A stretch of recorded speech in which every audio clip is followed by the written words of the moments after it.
ایک دفعہ کا ذکر ہے کہ خلیفہ ہارون الرشید نے بہلول دانا کو اپنے دربار میں طلب کیا۔ خلیفہ کا ایک کارندہ فوراً ہی بہلول کی تلاش میں روانہ کر دیا گیا۔ بہلول اسے کہیں بھی نہیں ملا، نہ وہ اس ویران کھنڈر میں تھا جو اس کا بسیرا تھا، اور نہ ہی قبرستان میں جہاں وہ اکثر و بیشتر کسی سوچ میں گم بیٹھا رہتا تھا۔ کسی نے بتایا کہ وہ مسجد کی طرف جاتے ہوئے دیکھا گیا ہے۔ کارندہ بھی مسجد کی سمت چل پڑا۔ ابھی وہ راستے میں ہی تھا کہ اس نے دیکھا کہ بہلول اپنے جوتے ہاتھ میں پکڑے اور چھڑی بغل میں دبائے گرتا پڑتا مسجد سے باہر نکلا، اور جس طرف اس کا منہ اٹھا سر پٹ بھاگتا چلا گیا۔ اس کے پیچھے ایک شور بلند ہوا، پکڑنا، دیکھو جانے نہ پائے، پکڑو پکڑو، اس دیوانے کو پکڑو، اس گستاخ کی خبر لو۔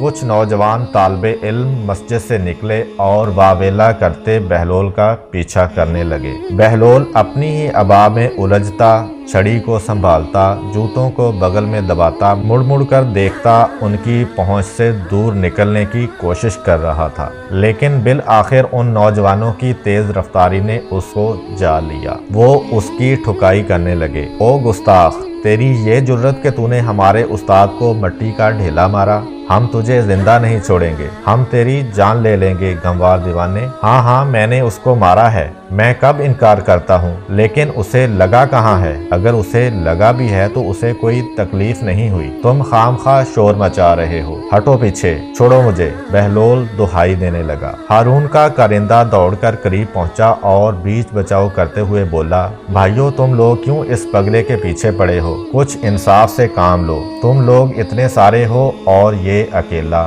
آخر ہوا کیا ہے؟ یہ پوچھیں کہ کیا نہیں ہوا؟ اس دیوانے نے ہمارے استاد محترم امام ابو حنیفہ کو مٹی کا ڈھیلا دے مارا ہے جو ان کی پیشانی پر لگا، ہم اس کو ہرگز نہیں چھوڑیں گے۔ وہ پھر بہلول کے گرد ہو گئے۔ ہارون کے کارندے نے انہیں روک دیا، مگر ہوا کیا تھا؟ کیا ان کے ساتھ بہلول کا کوئی جھگڑا ہوا تھا؟ ایک طالب علم بولا، کیا بات کر رہے ہیں آپ؟ ہمارے استاد محترم کی شان اس سے بالا تر ہے کہ وہ اس جیسے کے ساتھ جھگڑا کریں۔ وہ تو ہمیں معمول کے مطابق درس دے رہے تھے کہ یہ کم بخت نہ جانے کہاں سے نمودار ہو گیا اور ان کی پیشانی پر ڈھیلا کھینچ مارا۔ آپ درمیان سے ہٹ جائیں، یہ پاگل ہے یا دیوانہ؟ آج تو ہم اس کو ایسا سبق سکھا کر چھوڑیں گے کہ سارا پاگل پن بھول جائے گا۔ ایک لڑکے نے اپنی بات ختم کر کے پھر بہلول کی طرف دیکھ کر دانت کچکچائے۔ کیوں بہلول، کیا یہ لڑکے ٹھیک کہہ رہے ہیں؟ کارندے نے بہلول سے پوچھا۔ ہاں، میں نے اس کو مارا ہے، مگر اسے لگا تو نہیں، نہ ہی اسے کوئی تکلیف ہوئی ہے، پوچھ لو اس سے۔ میرے پیچھے کیوں پڑے ہو؟ بہلول نے بڑی بے نیازی سے جواب دیا۔ دیکھیے آپ نے اس کی ڈٹائی، استاد محترم پیشانی پکڑے بیٹھے ہیں اور یہ کہتا ہے کہ انہیں ڈھیلا لگا ہی نہیں۔ میں ابھی اس کا دماغ درست کرتا ہوں۔ وہ طالب علم پھر بہلول پر جھپٹا۔ ہارون کے کارندے نے اس کا بازو پکڑ لیا۔ بات سنو لڑکے، سب جانتے ہیں کہ یہ دیوانہ ہے، پھر خلیفہ کا رشتہ دار بھی ہے، تم اسے مار کر قانون کو ہاتھ میں نہ لو، اسے قاضی کے پاس لے جاؤ، وہی صحیح فیصلہ کرے گا۔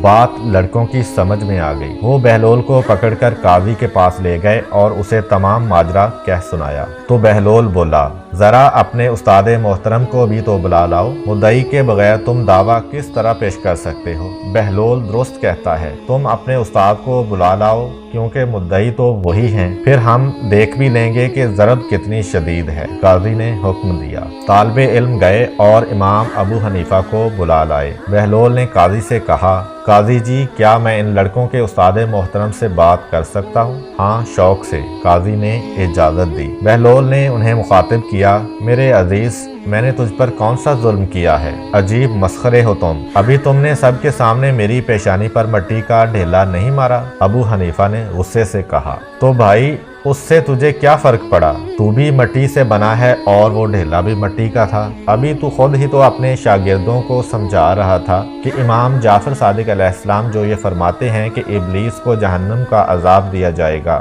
وہ درست نہیں ہے، کیونکہ شیطان ناری مخلوق ہے، وہ آگ سے بنا ہے اور اس کو آگ بھلا کیا تکلیف پہنچائے گی؟ تو بھی خاکی ہے اور مٹی سے بنا ہے،